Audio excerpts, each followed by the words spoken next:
Trump भले ही वैश्विक युद्ध विराम कराने में सफल ना हुए हो, लेकिन एक अनोखी वजह से उनका नाम चर्चा में है। मामला है भारत, रूस और चीन को अप्रत्यक्ष तौर पर एक मंच पर ले आने का। असल में ट्रंप जो करना चाहते थे, उसके उलट परिणाम सामने आ गए। दरअसल बीते दिनों ट्रंप के कुछ विवादित फैसलों ने चीन और अमेरिका के रिश्तों को इतना बिगाड़ दिया कि चीन ने अचानक भारत पर लगाए गए कई बड़े बैन हटा दिए। इनमें टनल बोरिंग मशीनें, रेयर अर्थ मिनरल्स और विशेष मैग्नेट जैसी अहम चीजें शामिल थीं।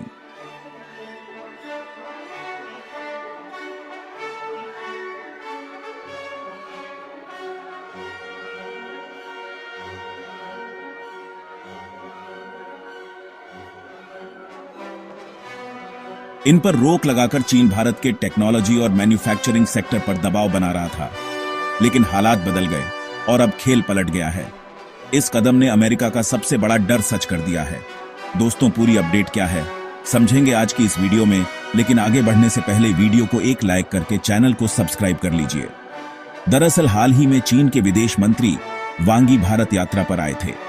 इस दौरान उनकी मुलाकात भारत के विदेश मंत्री एस जयशंकर, राष्ट्रीय सुरक्षा सलाहकार अजीत डोभाल और प्रधानमंत्री नरेंद्र मोदी से हुई। यात्रा पूरी होते ही एक बड़ी खबर आई, जिसने न सिर्फ अमेरिका में सनसनी फैला दी, बल्कि पूरी दुनिया को एक नई दिशा का संकेत भी दिया।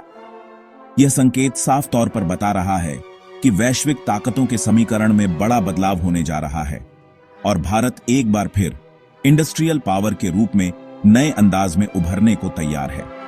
भारत चीन बातचीत के बाद सामने आया कि चीन ने रेयर अर्थ मिनरल्स सहित कई अहम सामानों पर लगे बैन हटा दिए हैं।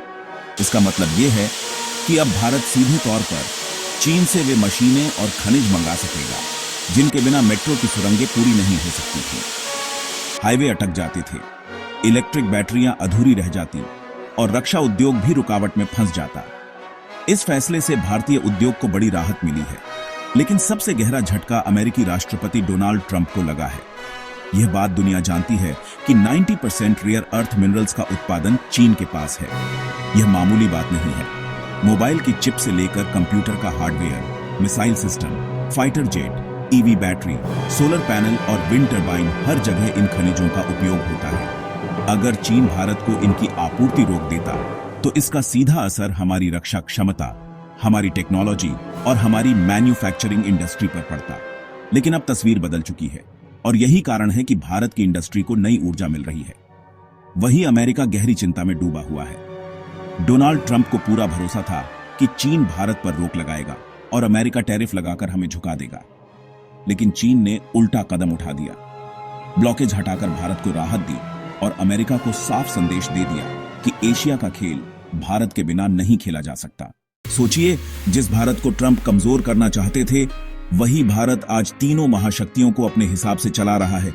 रूस से सस्ता तेल, अमेरिका से टेक्नोलॉजी और डिफेंस डील और चीन से मशीनों व मिनरल्स की सप्लाई, तीनों मोर्चों पर भारत ने अपने फायदे सुरक्षित कर लिए।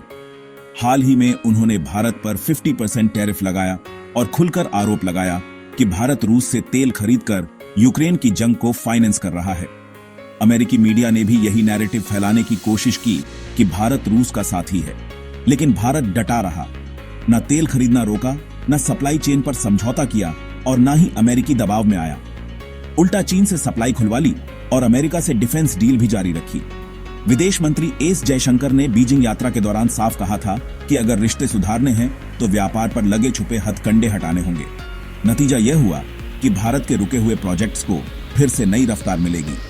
मेट्रो सुरंगों से लेकर हाईवे, ईवी बैटरी से लेकर डिफेंस इंडस्ट्री तक हर सेक्टर में राहत मिलेगी और ट्रंप की छवि पर गहरा आघात होगा।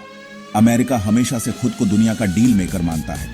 ट्रंप की राजनीति इसी छवि पर टिकी है, लेकिन इस बार भारत ने उन्हें उन्हीं के खेल में हरा दिया। टैरिफ से भारत को दबाने की कोशिश बेकार गई और उल्टा चीन से सप्लाई खुलवाकर भारत ने अमेरिका को बैकफुट पर धकेल दिया। अब वॉशिंगटन के थिंक टैंक और मीडिया खुलकर कह रहे हैं कि अगर भारत और चीन की नजदीकी बढ़ी तो यह अमेरिका के लिए सबसे खतरनाक स्थिति होगी, क्योंकि भारत चीन का आर्थिक सहयोग एशिया में अमेरिकी पकड़ को ढीला कर देगा। याद रखिए, यह सिर्फ मिनरल्स की बात नहीं है, यह 21वीं सदी की असली ताकत है। रेयर अर्थ मिनरल्स के बिना ना मोबाइल बन सकते हैं, ना मिसाइल, ना ईवी बैटरियां, ना ग्रीन एनर्जी। यही सप्लाई भारत के लिए ऑक्सीजन सिलेंडर जैसी है और ट्रंप का गुस्सा वाजिब है, क्योंकि जिस भारत को वे झुकाना चाहते थे वही भारत अब ग्लोबल पावर गेम का असली खिलाड़ी बनता जा रहा है। अभी विदेश मंत्री जयशंकर रूस में हैं और वहां से भी कोई बड़ी खबर आने की उम्मीद है। अब सवाल यह है, क्या भारत हर चुनौती का समाधान ढूंढ लेगा या फिर ट्रंप नई रुकावटें खड़ी करेंगे? अपनी राय हमें कमेंट में बताएं और वीडियो को लाइक शेयर कर चैनल को सब्सक्राइब जरूर करें। जय हिंद, जय